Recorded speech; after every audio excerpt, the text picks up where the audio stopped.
இப்போ நீங்கள் சேடை விடுது, உங்களுக்கு சேடை விடுது. ஆமாம்.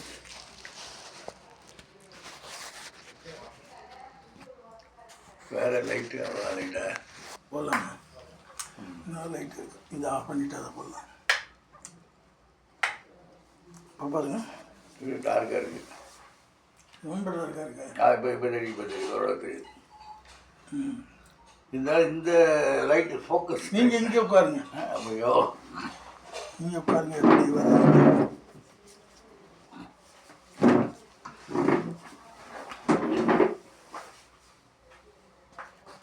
உங்களுக்கு தகுந்தாப்புல வச்சு கரெக்டாக இருக்குது. சரியா இருக்குமா? இப்போ நீங்கள் உங்களை நேராக பார்த்து தானே பேசணும். இல்லை, நீங்கள் என்ன நேராக பார்த்து பேச. சரி. நீங்கள் நான் கேள்வி கேட்குறேன், நீங்கள் பேசுங்க. சரி, நான் உங்களை பார்த்து கேட்பேன். இப்போ நீங்கள் பிறந்தது எந்த ஊர்? பிறந்தது வந்து திருவாரூர் மாவட்டம், தற்போதைய திருவாரூர் மாவட்டம் கொடராச்சேரி.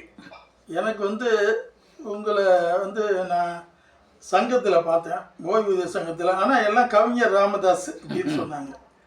அதனால் உங்கள் மேலே எனக்கு ஒரு அன்பு ஏற்பட்டது. அதாவது கவிஞர்னாலே எனக்கு ஒரு அன்பு வரும். அவர் வந்து எப்படி நீங்கள் அந்த கவிதைகள்லாம் எழுத எப்படி கற்றுக்கிட்டீங்க? அது 1975 வரைக்கும் பொங்கல் வாழ்த்துக்கு நண்பர்கள் உறவினருக்கு அப்போ ஒரு சின்ன கார்டு மாதிரி வைப்பாங்க. ஒரு 5 பைசா ஒரு கார்டு, ஒரு 10 காசு ஸ்டாம்ப் போட்டுனா போதுமானது. அதை வாங்கி அதை ஒட்டி அனுப்பிட்டு இருந்தேன். 1975 எனக்கு திடீர்னு சிந்தனை தோணுச்சு, என்ன ஒரு 4 வரி இருக்குது, இதை எதுக்கு நம்ம காசு கொடுத்து வாங்கணும், நாமளே எழுதுவோம், அந்த பிரிண்ட் அடிப்போம், கார்டு மாதிரி பிரிண்ட் அடிப்போம்னு சொல்லிட்டு அதை எழுதுனேன். என்ன எழுதுனேன்னா, கற்கண்டு பால் பொங்கல் கரும்பு சுவைப்போம், வரும் காலங்கள் நமக்கு சொந்தவென சூளுரைப்போம், கந்தனின் வரம்பேண்டி கரம் குவிப்போம். ஃபஸ்ட்டு லைன் விட்டுட்டேன். கர்ம வீரர் அடிச்சுவட்டில் களம் அமைப்போம், கற்கண்டு பார்ப்பொங்கல் கரும்பு சுவைப்போம், வரும் காலங்கள் நமக்கு சொந்தமென சூளுரைப்போம், கந்தனின் வரமேண்டி கரம் குவிப்போம் அப்படின்னு எழுதி கார்டை பிரிண்ட் பண்ணி எல்லாருக்கும் அனுப்பிச்சேன். இதுதான் நான் முதல் எழுதுனது. இப்போ புத்தகங்கள் நீங்கள் எத்தனை புத்தகங்கள் வெளியிட்டிருக்கீங்க? மொத்தம் 8 புத்தகங்கள். அதில் வந்து ஏசை வெல்வோம் அப்படிங்கிற தலைப்பில் எழுதப்பட்ட ஒரு நூல் வந்து 2 பதிப்புகள். அது வந்து தமிழ்நாடு அரசு நூலகங்களில் இடம்பெற்றிருக்கு. அதை தவிர தமிழ்நாடு எய்ட்ஸ் கட்டுப்பாட்டு சங்கத்திலேருந்து என்னுடைய நூலை ஒரு 500 புத்தகங்களை வாங்கி அவங்க பிரச்சாரத்துக்கு பயன்படுத்தியிருக்காங்க. அதுக்கு அடுத்ததாக ஒரு நூல் வந்து ஒவ்வொன்றும் உதவியிடம் உங்களுக்கு அப்படிங்கிற ஒரு நூல். அந்த தலைப்பு, நீங்கள் இந்த தலைப்பே ஒரு வித்தியாசமாக இருக்கும், ஒவ்வொன்றும் உதவியிடம் உங்களுக்கு அப்படின்னு. உதாரணமாக, பிறப்பு இறப்பு பதிவு பண்ணுறது எப்படி, ரேஷன் கார்டு எப்படி வாங்கலாம், எல்லா நாள் லைசன்ஸ் எப்படி வாங்கலாம், வெளிநாட்டு வேலைவாய்ப்பு, தகவல் அறியும் சட்டம், நுகர்வோர் பாதுகாப்பு சட்டம், மனித உரிமை சட்டம், இதெல்லாம் எப்படி சொல்லுது, ரயில்வேயில் என்னென்ன பயனை கொடுக்குறாங்க, தபால் தந்தி துறை இதில் என்ன பண்ணுறது, இப்போ வந்து தந்திங்கிறது இல்லாமல் எடுப்பிடுச்சு. அதை தவிர அந்த தபால் துறையில் என்னென்ன சேமிப்பு திட்டங்கள் வச்சுருக்காங்க, வெஸ்டர்ன் மணிங்கிற மாதிரி அந்த மணி டிரான்ஸ்ஃபர் இருக்குது. இப்போ வந்து எந்த மூலையில் வேணாலும் நம்ம பணம் அனுப்பலாம், அவங்க அங்கே வாங்கிக்கலாம் அந்த உள்ள போஸ்ட் ஆஃபீஸில். அது மாதிரி சில ஸ்கீம்ஸ்லாம் இருக்குது. அதுக்கடுத்து வங்கிகளில் எப்படி, அதாவது அரசு தேசியமயமாக்கப்பட்ட வங்கிகள் வந்து எத்தனை இருக்குது, அதில் எப்படி செயல்படுது, அது எப்படி மக்களுக்கு பயனுள்ளதாக இருக்குது, மக்கள் எப்படி அதெல்லாம் பயன்படுத்திக்கலாம். அதை வந்து முக்கியமாக சொல்லக்கூடிய காவல்துறை, இந்தியாவிலே அதாவது உலகத்தில் வந்து ஸ்காட்லாந்து போலீஸ் தான் ரொம்ப சிறமையான போலீஸ்ன்னு சொல்லுவாங்க. அதுக்கு இணையாக நம்ம தமிழ்நாடு காவல்துறை சிறப்பாக செயல்படுறதுனால இந்தியாவிலே சிறந்த காவல்துறை அப்படின்னு ஜனாதிபதியாக இருந்த பிரதிபா பட்டேல் இருக்கும்போது தமிழக காவல்துறைக்கு ஒரு சிறப்பு அந்தஸ்தையும் சிறப்பு கொடியையும் கொடுத்தாங்க. அதுமாரி அரசு துறை பொதுத்துறையில் உள்ள ஒரு 36 துறையில் என்னென்ன மக்கள் நல திட்டங்கள் பகிர்ந்துக்கிறாங்க, அந்த திட்டத்தை பயனை எப்படி அடைவதுங்கிற ஒரு வழிகாட்டி நூல். இதை இன்றைக்கு தமிழக முதலமைச்சருடைய தனி செயலாளருக்கு MS சண்முகம் IAS அவர்கள் தஞ்சை மாவட்ட ஆட்சியராக இருக்கும்போது அதை வெளியிட்டாங்க. அடுத்தபடியாக இந்த தஞ்சை இப்போ உளவுத்துறை ஐஜியாக இருக்கிற செந்தில் வேலன் அவர்கள் இந்த நூலுக்கு ஒவ்வொரு மனிதர்கள் கையிலும் இருக்க வேண்டிய நூல் அப்படின்ட்டு ஒரு வாழ்த்துறை வழங்கியிருக்காங்க. தினேஷ் பொன்ராய் ஆலிவர் தஞ்சை மாவட்ட ஆட்சியராக இருந்து தற்போது அதாவது சீஃப் ரிஜிஸ்ட்ரேஷன் துறையில் வந்து தலைவராக இருக்கிறார். அவர் IG inspector general of registration அப்படின்னு சொல்லி சென்னையில் உள்ள தலைமையகத்தில் வந்து இருக்கார். அவர் வந்து அந்த மாவட்ட ஆட்சியருடைய குறைதீர்ப்பு குறை அந்த கூட்டத்திலேயே இந்த நூலை 2022 வெளியிட்டு சிறப்பித்தார்கள். அதுக்கடுத்து என்னுடைய ஒவ்வொன்றும் அந்த ஒருவன் உண்டனில் அப்படிங்கிற ஒரு விழிப்புணர்வு நாடக நூலை 2028 நம்ம தஞ்சையில் நடந்த புத்தக கண்காட்சியில் மாவட்ட ஆட்சியர் வெளியிட்டு சிறப்பித்தாங்க. உங்கள் சிறிய வயசு மறக்க முடியாத சம்பவம் ஏதாவது இருக்குங்களா? அதாவது இந்த எழுதுறதுக்கான முக்கியமான ஒரு தூண்டுதலே என்னன்னு கேட்டிங்கன்னா, என்னுடைய பிள்ளைகளுக்கு நான் பர்த் சர்டிஃபிகேட் வாங்கும் போது ஏற்பட்ட இடையூறுகள், பாஸ்போர்ட் எடுக்கும் போது ஏற்பட்ட இடையூறுகள், அப்போ இன்னைக்கு அருங்காட்சியகமாக இருக்கிற பழைய மாவட்ட ஆட்சியருடைய அலுவலகத்துக்கு முன்னாடி ஒரு சின்ன டேபிளை போட்டுட்டு ஒரு சின்ன ஸ்டூலில் உட்காந்துக்கிட்டு பாஸ்போர்ட்டுக்கு அப்ளிகேஷன் எழுதி கொடுப்பாங்க. அவன் என்ன மாதிரி ஒரு குறைந்த படிப்பாளியாக இருப்பான். ஆனால் எழுதி வாங்குறவன் ஒரு பெரிய முதுநிலை பட்டாதாரியாக பிஹெச்டி வாங்கினவனா இருப்பாங்க. நான் யோசித்து பார்த்தேன், படித்தவங்க ஏன் இந்த மாதிரி பண்ணுறாங்க?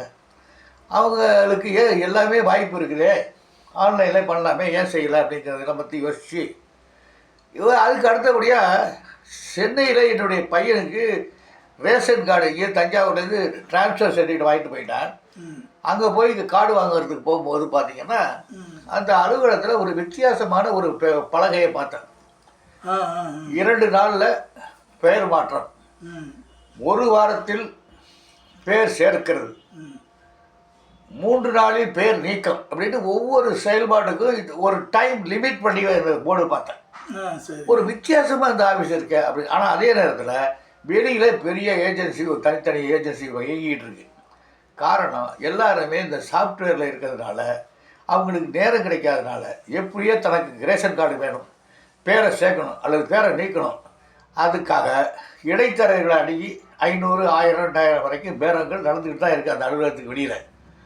ஆனால் அலுவலகத்துக்கு உள்ளார ரொம்ப முற்றிலும் நேர்மையான ஒரு அலுவலகமாக நான் பார்த்தேன். உடனே அங்கே அசிஸ்டன்ட் கமிஷனர்னு அந்த உயர் அதிகாரிக்கு பேர், அவரை போய் அணுகி பேசும்போது அவர் சொன்னார், தகவல் கொடுக்குறத பற்றியிலே நான் மேலே அதிகாரிகளை கேட்டுட்டு சொல்கிறேன் அப்படின்னாரு. இல்லையா, நீங்கள் என்ன எழுதி போட்டிருக்கீங்களா அதுதானே நான் எழுதிக்க போகிறேன்னு. இல்லை, அதிகாரியை பார்க்கணுன்னாரு. சரி, யாருன்னு வந்துட்டேன். அடுத்து தஞ்சாவூர் எம்ப்ளாய்மெண்ட் ஆஃபீஸுக்கு போனேன். எம்ப்ளாய்மெண்ட் ஆஃபீஸில் என்ன எப்படி சேவைப்படுது, சாதாரணமாக அதில் ஒரு போட்டிருப்பான் ஒரு போர்டு, இது வாரமற்ற இலவச பணி, இதன் பொருட்டு லஞ்சம் வாங்குவதும் கொடுப்பதும் தண்டனைக்குரிய குற்றம்னு போட்டிருப்பாங்க. நிறைய அவங்க என்னென்னலாம் பண்ணுவாங்களோ அதெல்லாம் போட்டு இருக்கோம். நான் போய் உட்காந்து எல்லாத்தையும் போடையும் கவனித்தேன். நம்ம ஒரு அரசு துறையில் பணியாற்றி ஓய்வு பெற்றிருக்கோம். நம்ம ஒரு அதிகாரியுடைய அனுமதி இல்லாமல் அதை எழுதுனா ஒருத்தர் போய் சொல்லுவாங்க, அந்த ஆஃபீஸ் ஸ்டாஃப் யாரோ ஒருத்தர் வந்து உட்காந்துட்டு இந்த போர்டெல்லாம் எழுதிட்டு உட்காந்துருக்கான்னு சொல்லுவாங்க. இது அரசு வந்து நீங்கள் என்ன சொல்கிறீங்க, அந்த ஆஃபீஸில் போட்டிருக்க போர்டுக்கும் வெளியில் நடக்கிற சம்பவங்களுக்கும் சம்மந்தம் இல்லாமல் இருக்கு அப்படிங்கிறத சொல்றீங்க. இது உண்மை, இது நீங்கள் சொல்கிறது முற்றிலுமே உண்மை, நிச்சயமான உண்மை. அது வந்து உள்ளார போய் பார்த்தா அவங்க உண்மையாக அது போல நடப்பாங்க. இல்லை, எல்லா அலுவலகங்களையும் நேர்மையாக பணியாற்றுகிறவர்கள் நிறைய இருக்காங்க, அதில் ஒன்றும் மாற்றுக்கிறதே இல்லை. அதே மாதிரி இது மாதிரி சில சபல புத்திக்காரங்களும் இருக்கிறதா செய்கிறாங்க. இப்போ உதாரணமாக அந்த எம்ப்ளாய்மெண்ட் எக்ஸ்சேஞ்ச் ஆஃபீஸரை போய் பார்த்து கேட்கும் போது என்ன சொன்னாரு, முதல்ல என்ன சொன்னார், நாங்கள் எழுதி போட்டிருக்கோமேனாரு. நான் சொன்னேன், அதெல்லாம் பார்த்தையா, உங்கள்கிட்ட வந்து யாரோ ஒருத்தர் வந்து எழுதிட்டு இருக்காருன்னு சொன்னாக்கா அது முறையாக இருக்காது. நான் ஒரு ஓய்வு பெற்ற அரசு ஊழியர்கிற மாதிரில ஒரு முறையான அனுமதியோடு எழுதணும்னு நினைக்கிறேன் அப்படின்னோட அவர் உடனே என்ன பண்ணிட்டாரு, ஒரு 10 நாள் கழிச்சு வாங்க, நான் உயர் அதிகாரியை கேட்டு சொல்கிறேன்ட்டார். எல்லாமே இந்த வார்த்தையில் தான் சொல்லுவாங்க. ஆமாம், நான் உடனே சொன்னேன், ஏயா நீங்கள் எல்லாரும் படிக்கணுங்கிறதுக்காக எழுதி போட்டிருக்க உடனே நான் அதை பார்த்து எழுதுறதுனால இதில் என்ன ஒரு பெரிய அது மீறல் ஏற்படுது அப்படின்னு சொன்னேன். இல்லை நீங்கள் 15 நாள் வாங்கினார். இப்படி 2 தடவை நான் அலைய விட்டேன். 3ஆவது தடவை போனேன். என்ன சொல்லிங்கன்னாரு, இல்லைங்க அதெல்லாம் நான் சொன்ன உடனே ஐஆர் ஆக்ட் படி எழுதி கொடுக்குறேன், இப்போ கொடுப்பீங்களான்னு கேட்டேன். உடனே அவர் பயந்துட்டார். நீங்கள் நாளைக்கு வாங்க, நான் வந்து உங்களுக்கு தர்றேன் அப்படின்னா. நாளைன்னா நான் வெள்ளிக்கிழமை போகிறேன், அப்போ சனி ஞாயிறு லீவு, திங்கக்கிழமை வர சொல்கிறார் அவர். சரின்ட்டு இப்படி பேசிகிட்டு இருக்கும்போது ஒரு நண்பர், அரசு ஊழியர் சங்கத்தினுடைய ஒரு நண்பர், ஒரு முன்னணி தொழிலாளர் தலைவர் வந்து பார்த்தார். ஐயா என்னையா இங்கே வந்து உட்காந்து என்ன செய்யணும் இது மாதிரி சொன்னேன். உடனே அங்கே உள்ள அலுவலக ஒரு அசிஸ்டண்ட்டை பார்த்து, இது மாதிரி நம்ம வேண்டியப்பட்டவர் அவர் புத்தகம் எழுதுங்கிறாரு, அவருக்கு வேண்டிய தகவலை கொடுங்க அப்படின்னாரு. திங்கையில் வாங்கினேன். அப்புறம் அவர் தகவலாம் கொடுத்தார். இதை எதுக்கு சொல்கிறேன்னா, அதாவது எல்லாத்தையுமே வெளிப்படைத்தன்மைங்கிறான். அதே மாதிரி ஆர்டி ஆஃபீஸ் போனேன். அங்கே பார்த்தா முற்றிலும் வந்து வெளிப்படைத்தன்மை வந்து போர்டில் மட்டும்தான் இருக்குது. ஆமாம், அதை வந்து வெளிப்படையாக மக்கள் வந்து அனுபவிக்க முடியாத நிலை இருக்குது. இல்லை அதாவது இப்போ நான் வந்து இப்போ 35 ரூபாயில் 35, 15, 50 ரூபாயில் வந்து டூ வீலருக்கு லைசன்ஸு எல்லாம் லைசன்ஸ் எடுத்துட்டேன். இதையே அப்போ 500 வரைக்கும் வெளியில் அந்த ஏஜென்சி, அதாவது புரோக்கர் வாங்குறாங்க. நான் இந்த மாதிரி இலகுவாக சொன்னேன். இப்போ எல்லாம் இருக்கிறது இந்த ஆவணங்களை நீங்கள் எடுத்துகிட்டு போகணும், இவ்வளவு பணம் கட்டணும், இதுக்கு மேலே தகவல்னா இந்த வெப்சைட்டில் நீங்கள் பார்த்துங்க. இப்போ அடுத்தது நீங்கள் எத்தனை புத்தகங்களை வெளியிட்டிருக்கீங்க? நான் இது வரைக்கும் வந்து 8 புத்தகங்கள் எழுதி வெளியிட்டிருக்கேன். 8 புத்தகங்கள். இப்போ 9வதாக சிந்தனையில் மலர்ந்த கவிதைகள் அப்படிங்கிற தலைப்பில் ஒரு வாழ்வியல் கவிதை தொகுப்பு. நம்மளோட வாழ்ந்த பெரியவர்கள், சான்றோர்கள், அவர்களை பற்றிய ஒரு சிறப்பாக உள்ள செய்திகளை சொல்கிறது. அதாவது பெரிய இப்போ உதாரணமாக கலைஞர், ஜெயலலிதாம்மா, அப்துல் கலாம் இவங்கெல்லாம் மறைவு பொருத்திய இரங்கல் கவிதை. முதல்ல தொடக்கமே அம்மா அப்பா, மாதா பிதா குரு தெய்வங்கிற மாதிரி அம்மா அப்பா, விவசாயி, தொழிலாளர், மொழி, தமிழ் மொழி, செம்மொழி பற்றி எழுதி பாக்கி வாழ்வியலை ஆரம்பிச்சிருக்கேன். அதில் நட்புனா என்ன. இப்போ கவிதையை பாராட்டி எத்தனை இடத்துல உங்களை பாராட்டி இது வழங்கியிருக்காங்க? எனக்கு வந்து இப்போ நம்ம பாரத் கல்லூரியில் வந்து மாதாந்தாரும் கவி பூஞ்சோலைன்னு சொல்லி ஒரு அந்த கல்லூரியில் நடக்கும். கிட்டத்தட்ட ஒரு 60-70 அமர்வு நடந்திருக்கு. அதில் ஒரு 50 மேற்பட்ட அமர்வுகளில் நான் கலந்துக்கிட்டு முதல் பரிசு, 2ஆம் பரிசு, முறையே 3ஆம் பரிசு வாங்கியிருக்கேன். அதை தவிர ஒரு நிகழ்ச்சியில் நான் நடுவராகவும் இருந்திருக்கேன். அவங்க என்ன பண்ணுவாங்கன்னா, இப்போ உதாரணமாக இன்றைய 28 தேதினா 29ஆம் தேதி அந்த நிகழ்ச்சி நடக்கும். 28ஆம் தேதி மதியம் 2 மணிலேருந்து 3 மணிக்குள்ளே தலைப்பு சொல்லுவாங்க. பட்டிமன்ற நடுவராக இருந்திருக்கீங்க? ஆனால் பட்டிமன்றம் இல்லை, கவியரங்கத்தில் நடுவராக இருந்திருக்கீங்க. ஆமாம். அவங்க 28ஆம் தேதி மதியம் 2 மணிக்கு மேலே கொடுப்பாங்க. 29ஆம் தேதி கவிதை வாசி. இல்லை, நீங்கள் எழுதின சிறப்பான கவிதைகள் 2 கவிதைகள் கவிதை சொல்கிறேன், தாராளமாக சொல்கிறேன். எங்கள் 1993 என்னுடைய தாயார் இறந்து போனாங்க. அதுக்கு ஒரு கவிதை எழுதினேன். தாயே உனக்கு நான் தாயாகி தாலாட்டு பாடணும், உதிரவதை பாலாக்கி ஊட்டிவிட்டு உயிர் வாழ வழி காட்டிவிட்ட தாயே உனக்கு நான் தாயாகி தாலாட்டு பாடணும், பிறப்புண்டோ மறு பிறப்புண்டோ உண்டென்றால் தாயே உனக்கு நான் தாயாகி தாலாட்டு பாடணும் அப்படின்னு இந்த தொடங்கி கவிதை முடியும். அடுத்து அப்பா ஒரு நம் வாழ்வின் அடித்தளம் அப்படிங்கிற தலைப்பில் எழுதியிருக்கோம். செம்மொழியை பற்றி எழுதியிருக்கிறேன். செம்மொழியை விரும்பு அப்படிங்கிற தலைப்பில் எழுதியிருக்கேன். அது எல்லாத்த விட இப்போ நம்ம தமிழில் தாய்மார்கள்லாம் வந்து அந்த காலத்தில் தாலாட்டு பாட்டுல ரொம்ப உன்னதமான கருத்துக்களை சொல்லுவாங்க. இந்த பிள்ளை தாலாட்டு நம்ம தாலாட்டுகிற அந்த குழந்தை எப்படியெல்லாம் வளரணும், எப்படிலாம் சிறப்பாக அவங்க வாழ்க்கை அமையணும் அப்படிங்கிறத தாலாட்டிலே அவங்க சொல்லுவாங்க. எனக்கு அதை ஒரு இந்த தாலாட்டு பாடல்கள்லாம் என்னுடைய பேரன், என்னுடைய பேத்திங்க இந்த மாதிரி தான் எழுதுனே தவிர அது பொதுவாக இருக்கும். ஆனால் பொதுவாக இருக்குது. ஆமாம், இந்த ஒரே ஒரு பாடலை மட்டும் நான் ஒரு பாடி காட்டுறேன். நான்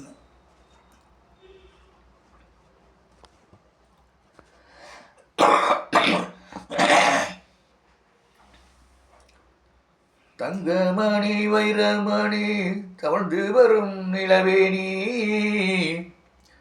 தங்கமணி வைரமணி தவழ்ந்து வரும் நிலவேணி, கண்ணே மணியே கற்கண்டே கனகமணி பூச்சரமே கண்ணுறங்கு, கனகமணி பூச்சரமே கண்ணுறங்கு.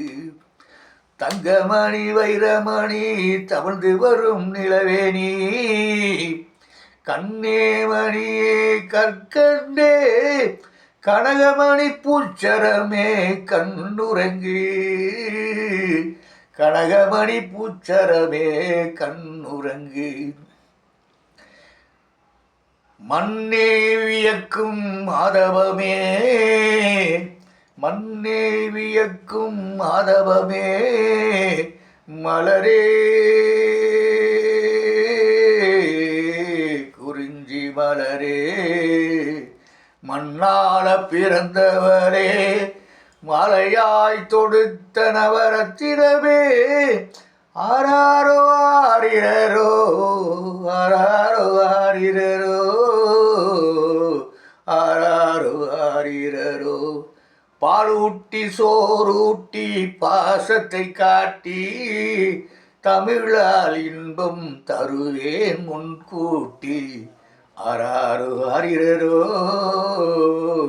ஆராரோ ஆரிரரோ தங்கமணி வைரமணி தவழ்ந்து வரும் நிலவேணி கண்ணே மணியே கற்கண்டே கனகமணி பூச்சரமே கண்ணுறங்கு மண்ணே வியக்கும் மாதவமே மலரே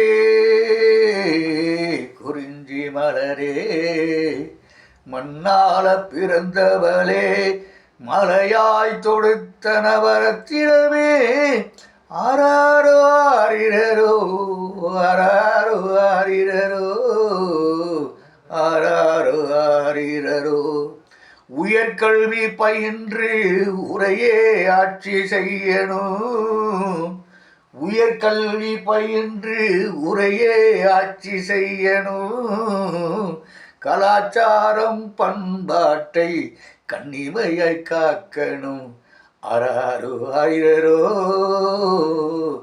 ஆராரோ ஆரிரரோ முக்கணியின் சுவையே முழுநிலவினழகே முக்கணியின் சுவையே முழுநிலவினழகே முத்தமிழ் இன்பமே முவேந்த தனிப்புகளே ஆராரோ ஆரிரரோ ஆராரோ ஆரிரரோ ஆராரோ ஆரிரரோ ஆராரோ ஆரிரரோ ஆராரோ ஆரிரரோ ஆராரோ ஆரிரரோ ஆராரோ ஆரிரரோ. உங்கள் வாழ்க்கையில் மறக்க முடியாத நிகழ்ச்சி ஏதாவது இருந்தால் சொல்லுங்க. மறக்க முடியாத நிகழ்ச்சின்னு கேட்டிங்கன்னா 1971 என் தந்தையார் இறந்து போயிட்டாங்க. அப்போ எனக்கு வேலை இல்லை. அங்கே அந்த பாத்திமா அந்த எங்கள் இடத்துல ஒரு வீடு இருந்துச்சு, அவ்வளோதான். ரொம்ப எல்லாருக்கும் ஜீவராசிகள் எல்லாருக்கும் வந்து பசியை உணர்வார்கள். அந்த பசியினுடைய பலி என்னங்கிறது ரொம்ப ஒரு சிலர்கள் தான் உணர முடியும். அந்த பலியை உணர்ந்தவனா எங்கள் அப்பா இறந்து ஒரு 30 நாளில் எனக்கு கிரவுண்ட் வாட்டரில் வேலை கிடச்சிச்சு. உண்மையில் வந்து ஒரு அந்த அலுவலகத்தில் வந்து அடிப்படை ஊழியராக தான் நான் பணியாற்றேன். ஆரம்பத்தில் சேர்ந்தேன். அதன் பிறகு ரெக்கார்ட் கிளார்க் பதிவு எழுத்துறவான, அதுக்கடுத்து இளநிலை உதவியாளரான, அது அக்கௌண்ட் டெஸ்ட்டு ஒரு தடவை எழுதி ஃபெயிலாக போயிட்டேன்.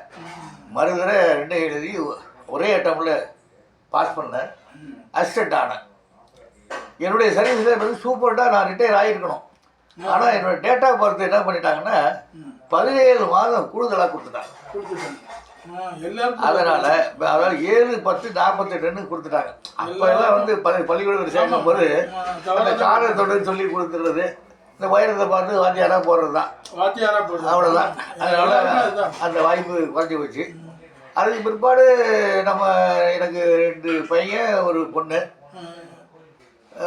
பெரிய பையனை வந்து நான் ஐஏஎஸ் ஆக்கணுங்கிற ஒரு ஆரம்பத்துலேருந்து அப்புறம் இங்கிலீஷ் மீடியம் படிக்க வச்சேன். நல்லா படிப்பான், நல்லா மார்க் எடுத்தான். பிஎஸ்சி பூண்டி காலேஜில் படித்தான். ஃபஸ்ட்டு ரேங்க் எடுத்து அவார்டெலாம் வாங்கிட்டு வந்தான். ஆனால் அன்றைக்கு இருந்த என்னுடைய குறைந்த வருமானமும் மற்ற இதர வசதி இல்லாததுனால அவனை நான் நினச்ச என்னது கொண்டு போக முடியல. அதுக்கு பிற்பாடு வந்து எம்சிஏ என்ட்ரன்ஸ் எழுதுனான். அப்போ தமிழ்நாட்டில் 8 கல்லூரியில் தான் இருந்துச்சு, அரசு கல்லூரி மட்டுமே 8 கல்லூரியில் தான் எம்சிஏ இருந்துச்சு. சரி எம்சிஏ சேர்த்து கும்பகோணம் காலேஜில் சேர்த்துட்டேன்.